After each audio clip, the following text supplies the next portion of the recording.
Here we have a recursive definition for an infinite set S of bit strings. And I'll draw out or list out the first few iterations of the recursive rule. Right, so below, everything down below here we're going to think of as in this set S. But it's not everything, because I can't draw out or write out all infinitely many elements of S. But in any case, so the basis step tells us that 0 is in S. Now we can apply the recursive rule once to 0 to get more things. So using this first recursive rule, the recursive rule in red there, we'll underline the other one in blue for reference in a moment. But the one in red, let's see, what does that say to do?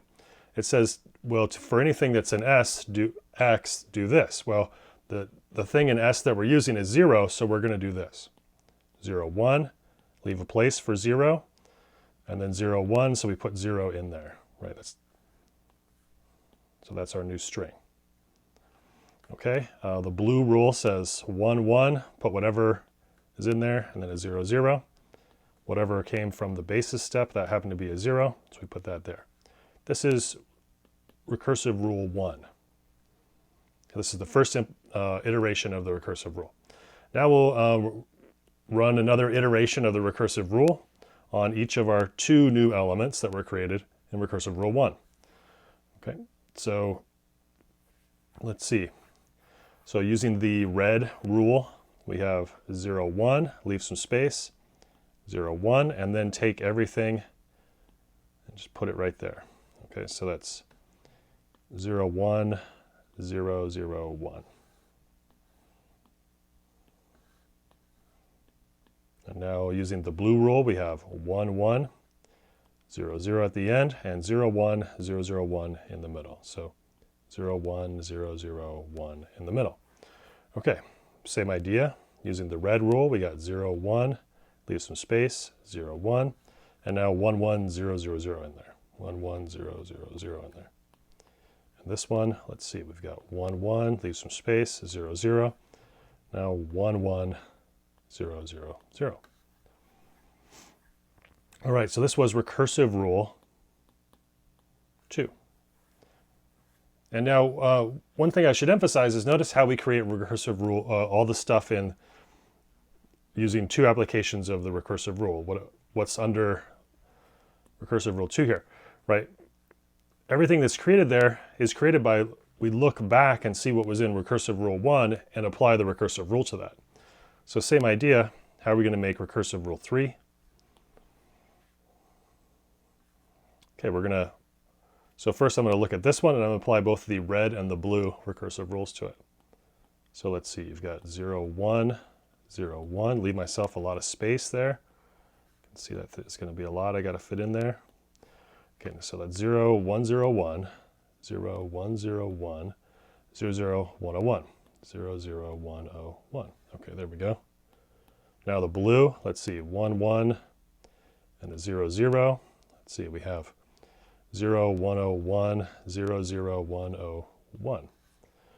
Okay, now this thing, using the red rule, we have 0, 1, and a 0, 1 at the end there. Now 1, 1, 0, 1, 0, 0, 1, 0, 0. Okay. And now 1, 1, 0, 0. We have 1, 1, 0, 1, 0, 0, 1, 0, 0. In there. Okay, this one creates 2 different ones. And you can see how this is going. Okay, I don't think there's any reason for me to keep writing out all the rest of them there for recursive rule 3. So what I want you to think about is just think of these as stages. These are the stages. The first stage is recursive rule 1. Second stage is recursive rule 2. The 0th stage is the basis. That kind of gets everything started. And remember, like if we say, okay, let's say we label this as a y, then what's the x that was used to create that y? It's that x there.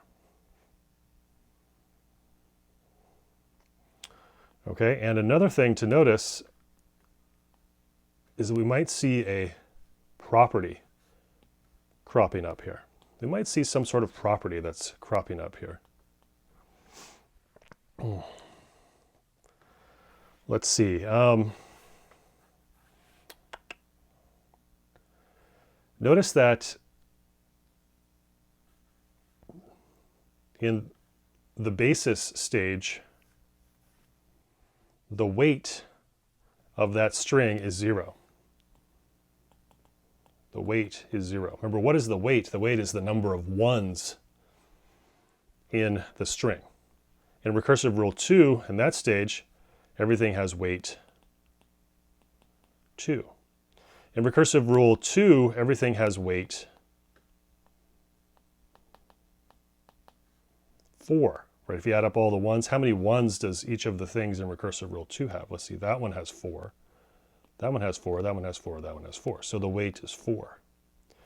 What do you think the weight is going to be for recursive rule 3? You guessed it, it's going to be 6, right? It's going to be 6. Let's see why that is.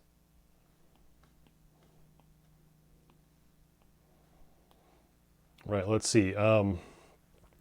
Let's just check with these. Let's see. 1, 2, 3, 4, 5, 6. Okay. 1, 2, 3, 4, 5, 6. Okay. 1, 2, 3, 4, 5, 6. Yeah, it looks like it's working out.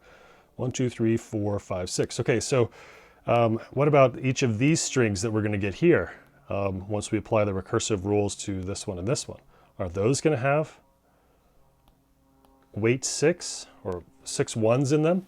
Well, let's see, each of these have 4 in them, right? And now look at our recursive rules, right? Our recursive rules always add 2 ones to them, right? So if the ones before had 4, the next one is definitely going to have 6, right? So think about if the 1, give this thing, whatever this string of zeros and ones is right here, we'll give it a name. Let's just call it y.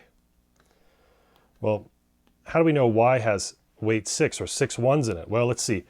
Y came from this x here, from this one here. This one had 4 in it, and we're always adding 2 ones in either case of our recursive rule. So we know that this one's going to have whatever this one had. This is, so the weight, so y is going to have, or has, weight 4 plus 2, otherwise known as 6. Okay, and so we might say, okay, there's a property here. And the property is that there's a property that we see for all of our strings in S. So we might state it like this: for all x in S, x has even weight. And now in the next couple of videos, we'll talk about proving this by structural induction.